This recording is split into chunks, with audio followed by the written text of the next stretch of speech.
There's no instructions. It's all up to you. And put in a V12 because it's exciting, it's evocative, that's what we always dream of. So what I did is I just ordered universal stainless steel Megaphone mufflers for the cafe racer scene.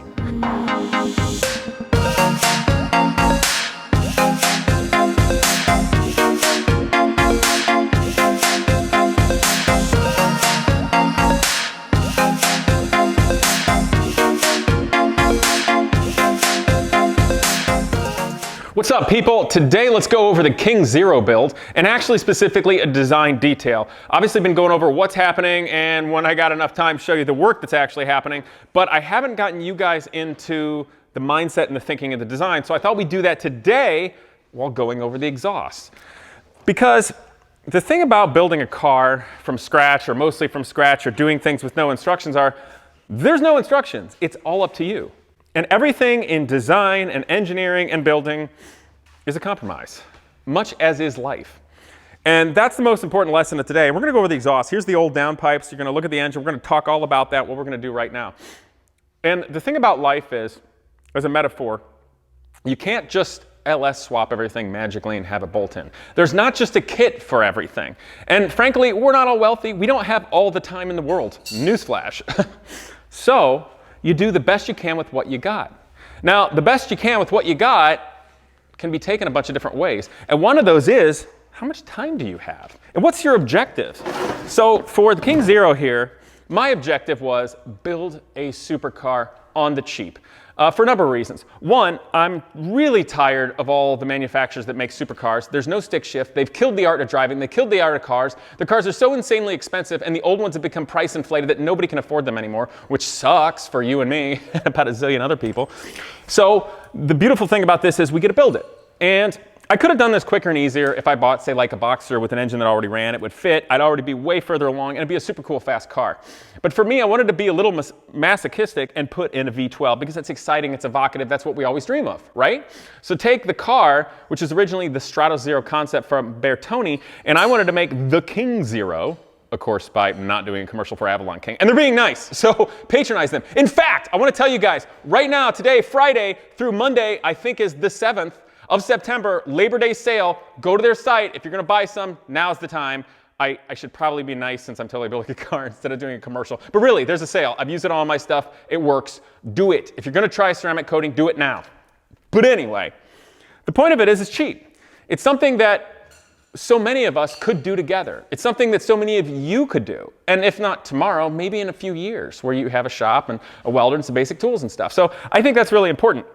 And that's kind of like how life is. If I took 5 years to build this, it's not as cool as if you do it in like 4 or 5 months, you know? So I wanted to get it done because I want to drive it. I want to have fun with it. I want to enjoy driving it and looking at it and then tinkering with it in the future with my friends and going to Cars and Coffee and going to the track and just cruising with my wife. That's what I want to do. So I don't have all the money in the world and I don't have all the time in the world. And it's kind of like that in life. So what's great about here, let's start looking and talking engineering, okay? So we've got the package going pretty well. From approximately here rearward, basically all the structure is done. I've got to do some triangulation and such for these rear McPherson shock towers, because honestly, the way they are right now, they can flex. So there's got to be tubes and things added, which will be really easy. And then the front, I still got to do a lot of structure here. We're going to come to that. But for right now, I'm focusing on the engine. And here's why. It's already matted. You said, well, Casey, you should put it on a stand and restore it and make it all perfect. I don't have that kind of time or money, and frankly, I don't have that good of an engine stand. But I don't need it, because this is a great place to work on it. And while you're working on it, you can get ideas and see how it fits. So the motor now, if you want to come over here and look with me. And by the way, you guys, I'm sorry I'm sniffling, and that'll probably be really annoying to you today. From the dune buggy, and I was working with my hands with a bunch of bricks and building the steps at my house. So like the dust has really gotten to me, and I'm sniffling. So sorry about that. Anyway, we've got great polyurethane motor mounts here. And we're going to see how I'm going to upgrade the mounts in the rear. But for right now, we're going to talk exhaust and design on the engine, because here shortly, I am going to take the motor out only one more time. And that's to put in the clutch, because I was waiting on the pressure plate, and we got it. So it's going to go in one more time for the last time. And what I'm going to do is I'm going to work on the engine here. So the intakes are going to come off. I'm going to reseal the valve covers, going to check everything underneath, look at the rockers, the lifters, and everything like that, make sure it's all right. We're going to clean it all up and seal it and make it happy. I'm also going to seal the pans in the bottom because it ran well, didn't make any ugly noises, had good oil pressure and everything. So for right now, guys, I got to build the car and get the car done so I can drive it. And in the future, like next year, I can always make tubular headers or twin turbo or stuff. So how do I make it cool? How do I make it work right now that will be effective and relatively cheap so I can get to finish building this car and have a lot of fun with it with you guys? So first things first, right here. So these are the cast iron stock manifolds that were on it. It has these 3 ports and these 3 ports, each going into their individual pipe right here, which is an 1.5 inch diameter. Now, truth be told, this engine doesn't make absurd amounts of horsepower. So 4 exhaust pipes coming off the motor that are each 1.5 inches in diameter is plenty big enough for the amount of horsepower it is. A big mistake so many people out there do, and you all know this from like the so-called racer world and the fart can exhaust on Hondas, bigger is not better in exhaust. You need to find the right size for the primary headers and all your headers, even if you're stuck with manifolds, to have the right amount of flow. Otherwise, weird things happen with harmonics and scavenging and everything like that. So since this motor is effectively stock, we're going to leave these stock pipes, and I want to show you. Let's go to the back. Let's sit down here together. Ryan, you can, hopefully you can see this stuff and what I'm yapping about. So these are the tubes that, with flanges bolted right there to the downpipes of the motor. Now, went ahead and cut them on that side, those downpipes, because we really couldn't bolt these on. The thing that's really cool about it is, if we did bolt these on, it would actually fit, but it goes underneath the chassis. And the car is going to be super, super low. And I would love to do this because it would be so easy. It would, but I'm concerned about it going underneath the chassis. Now, maybe I will do that, but it'll also be a little bit tricky to make it not vibrate on the bottom of the chassis. Because honestly, if I put that on like this and it was really close to the bottom of the chassis, it would be easy to mount it. And then I could run some sweet like Megaphone type mufflers right off of this. But what I'm probably going to do is, if you see this area right here, this is my only reasonable area to run exhaust out of. Now, this right here, if you can see this, this is plastic, this little fence right here, and that's a piece of aluminum that appears to be riveted on. Now, it's in the way. So obviously think, well, can you remove it? Does it do anything? And the answer is yes, but there's a limit. And that limit is this aluminum pan here that bolts on is actually a structural member. It's important to locate the rear parts of this subframe, which is the tie rod in the rear, from left to right. And it also triangulates the rear of the subframes to the steel unibody way up there with this big extruded aluminum bar, we'll call it, to here. But then this pan also triangulates it to the cross member below the engine that's made out of steel. So I really can't cut that part out, but this flashing and this excess stuff we can, because it's not adding anything to structure. So my 2 basic options here for running the exhaust in a reasonable way is, one, if I have or you can also make the tubing kind of ovular like this, like NASCAR does, but I don't love doing that. You can make it go underneath the frame like this if you tuck it up in there really well. And to be honest, it goes under the frame right behind the rear tires. So unless you like run over something, you're probably not going to hit it on anything. And honestly, this car is going to be super low in the front with a chin spoiler, so maybe it's going to be perfectly fine to run the exhaust under, and I should keep that in mind. So what I'm going to do is I might just do it now. Drop this, well, I can't, turn it. I don't have enough structure in the front to hold the darn front end together, so I can't drop it down yet. So I kind of have to just measure and figure and consider a lot, which usually always works when you're designing something if you have enough experience to know what you can get away with. And even me, like when I was recently doing the shift lever, I'm going to just show you my mistake. Come here, guys. So I built a lot of stuff. I got a really good intuition for how mechanical things work. And I was building the shifter, the new shifter on my sandrail here. That's the neutral. There's neutral. And it has the shift push-pull cable here and a push-pull cable here for the 2 axes, right? Well, if you look at the front of the shifter, we drilled 4 holes here, here, here, and here for this one so I could change the ratio. And notice I have it on the extreme lower ratio. I just didn't figure well enough in my head just how much of a ratio I needed. So that's an example, and I'm going to have to fill those holes now. I was kind of mad at myself, but that's an example why you really have to think things through well. You don't necessarily have to do it on computer, and frankly, it would take way too much time to put this thing into a computer and solid model when I can just conceptualize it. So enough of that yapping. So let's say we cut this out right here. I don't know if you can see. Ryan, try to look straight in here if you can see it, guys. So right here, here's my area to bring exhaust out of. There's really not much going on. It's far enough away from the CV boot, it's not going to be a problem. And I've got this area right there to shoot through to get to the downpipes. Now let's take a look here. And this is what I've been ordering stuff for. So like the behind the scenes, you guys, which is too boring to put into a video, is just how much time is spent into researching parts, materials, conceptualizing, and history.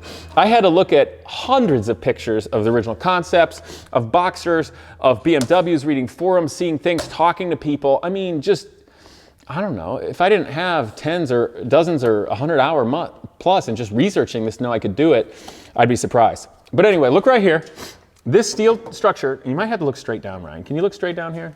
I'm sorry, everybody watching. Ryan's doing a good job, okay? It's kind of a tough thing to video. So this steel structure here attaches to the front of the subframe, which attaches the suspension. And it triangulates and goes underneath the motor and then goes to that side. Now, this is not part of holding or cradling the motor. The motor and the transaxle have 4 mounts, 2 in the rear and then 2 up here that hold it. But it's kind of at a funny angle. So these pipes here, for them to go underneath and then back up, it'd be a tight bend. So I'm probably going to cut them in this area right here. They're going to get closer together, probably really close together with like an 1/8 inch air gap, so that I can either do one of a couple things. I can run a 2-into-1 collector, and I got plenty of room to do it here, so where it's just one neat, easy pipe coming out and going out the back, or I can be kind of kind of fun with this, which I think I'm going to be because it'll actually be cheaper. So the manifolds, the cast iron manifolds on here are already a bit of a drawback. So if those are going to stay on for right now, before I do tubular headers or twin or quad turbos, then why not have a little fun? So we've got these 2 exhaust pipes. I think what I'm going to do is just run them together and probably have a scene to where both of them together come right out of there. It's going to be tight, but I can do it. So I've got this tubing, which I can clean up. This is the original tubing. I'll cut this off. They'll be welded real tight together, and I can get them both to come from underneath there and then come right out here like this. Now what I did is it's going to be a track car and a silly car and all. So for street use, I could throw cats on there. You know what I mean? Like on the back and actually sort of use them as a muffler. But for track use and whatnot, I can put on megaphones, which are really cool. And the original car actually had 2 megaphones on one side. I think it was 2. And it was just a little 4-cylinder, so that's kind of silly. But we're going to have 4 on this because it's a V12, 1 for each pipe. So every 3 cylinders gets its own exhaust system, basically. And what's cool about that is I could run the wide open megaphones, which is just basically tubing that tapers and gets bigger. And it'll give a voluminous sound without being like a Honda fart can kind of thing. However, what's neat about this, and this is where it's really important to get into like cross-pollination, or what, I don't know, I'm making up words at this point. But like, what I mean to say is, if you look around in the shop, there's things that relate to aviation, like biomechanics of the pterosaur, and lots of different cars and building techniques. And that's what I like so much about getting dirty with your hands, is because you learn all these. And sometimes you find something from aviation works with cars, or something from some historic vintage thing works with something modern. And that's something that's really missed in modern education, and that's why people that work on cars and restore cars usually get that better. So, long story short, where I'm going with this is, if you guys remember my MR2 builds, the Toyota MR2, I had my old Ducati exhaust. It was literally sitting in a junk pile, and I cut it and modified it, and I made a really sweet exhaust mufflers and tips out of what was left of my Ducati exhaust for the MR2, and it worked perfectly. It was awesome, right? So same kind of thing here. We're gonna have the 2 pipes coming out here. So what I did is I just ordered universal stainless steel megaphone mufflers for the cafe racer scene. Because 1.5 inch diameter, or say like 1.625 inch diameter on the inlet is very common for motorcycles. And it's very easy for me to get megaphones that are anywhere from like 10 inches to 15 inches long. And they're beautiful stainless steel brushed, and they taper out, and they have a little bit of a muffler effect going on it, like glass pack tips. And since there's virtually no room for an exhaust system on this car, keep in mind, the rear bodywork will terminate right about here. There's gonna be nothing behind this car from the end of the rear transaxle. So it'll be the exhaust sticking out the furthest. But what I'll do is literally put on a motorcycle cafe racer stainless steel tapered megaphone muffler on each one. Now, the thing about it is too, this bar here, this extruded aluminum piece, is somewhat important for structure. It's not like the most important thing in the world, but I kind of wanted to just keep it. But I'm potentially going to need to get rid of it because it's largely in the way for where I want to put the exhaust. Like there's one tube that needs to go right straight through this. So we have to think, if we get rid of this structure, what then do we lose or gain? The only thing you gain is the lack of weight, okay? But in terms of what it gained, and this is going to be hard to see, and I hope you can see it. So Ryan, let's come in right to the back. I want to try to bring this out for people, get down real low. Okay guys, so I want you to bear with me. Let's visualize this together. So we have this subframe here made out of aluminum, and it bolts right here. This is a node. This is a point where a lot of things come to a stress. Same thing here, okay? Now, this pan here is structural, creates a triangle from here to this point, and then across.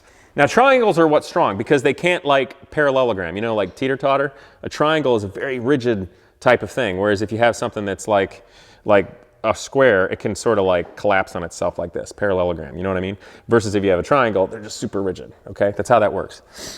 Now, it adds strength, but it doesn't. Like, the only thing this bar is really doing is keeping this triangle from going left or right.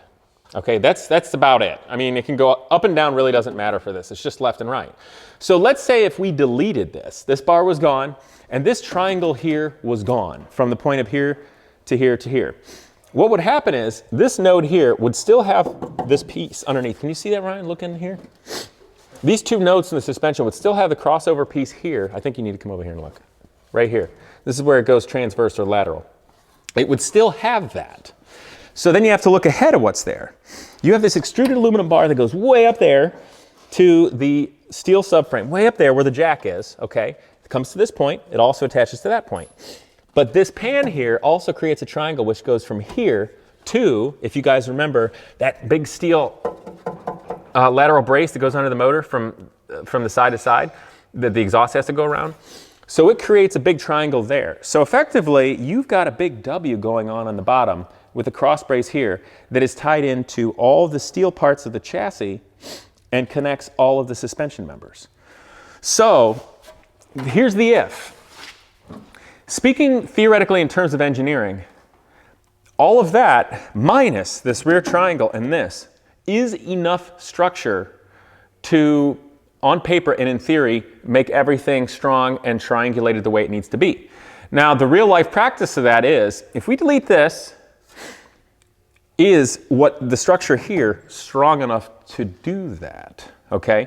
So you can make something that's perfect in theory, but if it's put together badly, or you use too weak of materials or the wrong materials, or too lightweight, it can still fail, okay? And we don't want that to happen. So what may make the most sense to do is, if we remove this extruded aluminum brace here, and we remove the aluminum pan that's stamped, what I may do is, I'm gonna leave these big extruded aluminum pieces here because they're very smart and they're very strong. However, what I will probably do is create a steel framework for that triangle that connects to this node, to the steel part there and there. And the beauty about doing that is I'll be able to make it stronger. I'll be able to easily fabricate it and bolt into the same places. And I'll also easily be able to weld on any sort of mounts I may need. And we will be able to delete this section. Just simply won't need it at all. Which is nice because then once I get rid of this little plastic fence that's riveted on and this little piece of flashing aluminum, we've got all this room for the exhaust systems. So I think that's the direction it's gonna go. Obviously these old pipes are dirty and a lot of people out there are gonna be like, well, Casey, why don't you get brand new stainless steel tubing and blah, blah, blah, blah, blah. Again, that costs money. I appreciate, I'm kind of honored that you guys think I'm just magically wealthy, but I'm not. I just really know how to stretch a dollar and not lose things, you know what I mean? So these tubes here have lasted since 1992 in a BMW and are nicely bent. They don't have any crimps or anything. This one kind of got banged up, but I can kind of bang it back. So I can cut and section these and clean them up, and I just have a little bit of time in it rather than spending hundreds and hundreds of dollars. Truth be told, those little stainless steel megaphones, to get 4 of them, I mean, that was like 350 bucks. It's a lot of money. But I'm gonna have $350 in the entire exhaust system on this sweet V12 supercar. Do you know what I'm saying? And I know that people are like, that's not possible, Casey, you think you're cooler than you are. And I'm like, oh really? Because on my V12 Aston Martin, I bought a used stock exhaust system for $180 off of eBay that was stainless steel, and then I got an X-pipe and I cut it up and I made the sport exhaust system I wanted for like 200 bucks, okay? And then I kept the stock one in case I ever sell it, and those people that like to go to the clubs and like everything to be stock can do so. So I just want to throw that out there. If you're clever and you understand how to build things and engineer and clean it up and you get the value of a dollar, the value of time and the value of materials, you too can build really cool stuff. So I just want to say that. As another note in terms of engineering, if you guys recall me talking about it, let's get down close. See this round aluminum thing here? That is the rear transaxle mount, the stock one from the Porsche. There's another one here. And inside it are various types of rubber, and it's also hydraulic. And then this triangulated brace here mounts by going up in it, and it attaches to the transaxle. Now, these mounts are only meant to go up and down. They're not meant to go forwards and back, really.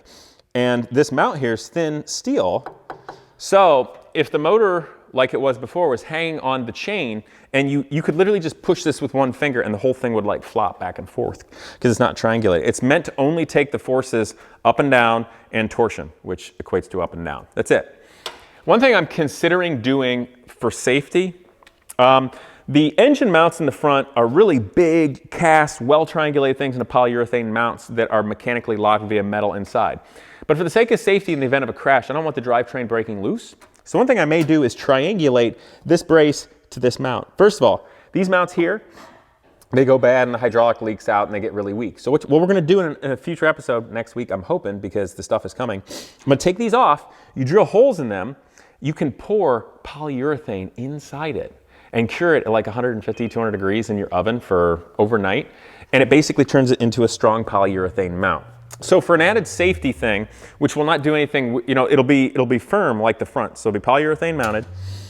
I will probably take this steel mount and weld a tube from its point, or this node right here, and bring it back and triangulate it to these big bosses of the transaxle. Either right here or back here. Probably here because of the nature of how they'll be in shear. But by triangulating it to the transaxle, in the event of a crash, this would apply more of the forwards or back material, like force, into that, versus the triangulated mounts like just completely like folding and yielding on itself.